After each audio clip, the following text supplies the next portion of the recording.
Hello, everyone. Welcome to First Year Teaching Tips.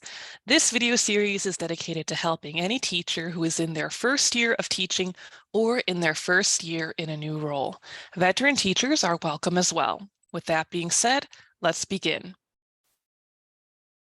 So who am I? My name is Mia, and I am, as of the recording of this video, an 11-year veteran in education.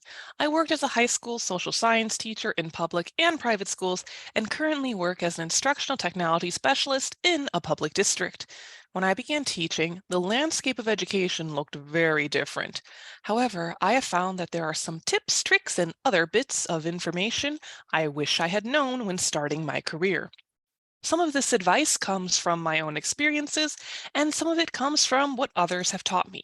So let's dive into this video's tips about the last month of school.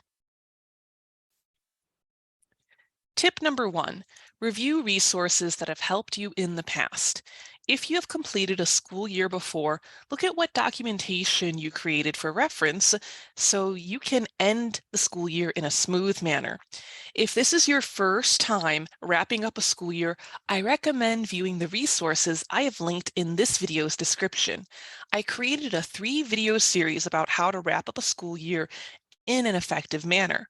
Everything shared in this video will be new information. Tip number 2, prepare yourself and students for end-of-year projects or exams. Whether you are in elementary schools where end-of-year projects may be the focus, or secondary schools where end-of-year exams may be the focus, preparation is key for both. Make certain your students understand the expectations of these activities. Make certain you are aware of the time it will take you to assess them. Being prepared ahead of time will make the situation less stressful. Tip number 3, the last month is the time to maintain established routines. If you are thinking of experimenting with a new type of activity or classroom management system, I highly recommend waiting to do so for the next school year. In the last month, students should know classroom expectations.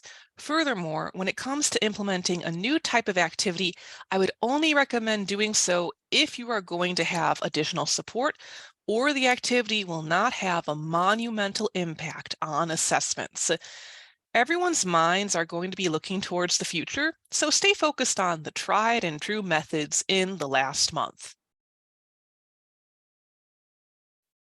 Tip number 4, there is no correct way to feel about the end of the school year. All feelings are valid.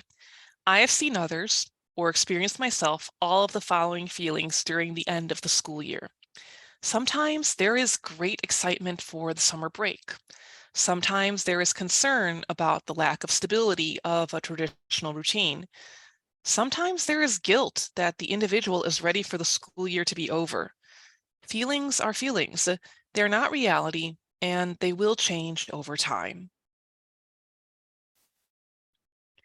Tip number 5, celebrate your accomplishments in a way that makes you feel special. A school year often has end-of-the-year celebrations for students.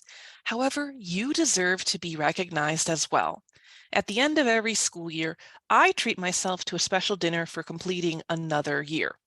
This event helps me reflect on what I accomplish and consider future goals. There are lots of ways you can celebrate. No matter where you are in your career, remember to recognize you are growing and changing just like your students did in the past school year. Thank you for watching this video. If you're interested in learning more, please like this video and subscribe to my YouTube channel. You can also go to my website, www.guidegrowtech.com, for even more information on a variety of topics. Finally, I hope this video helped you grow in your knowledge of this topic. Take care.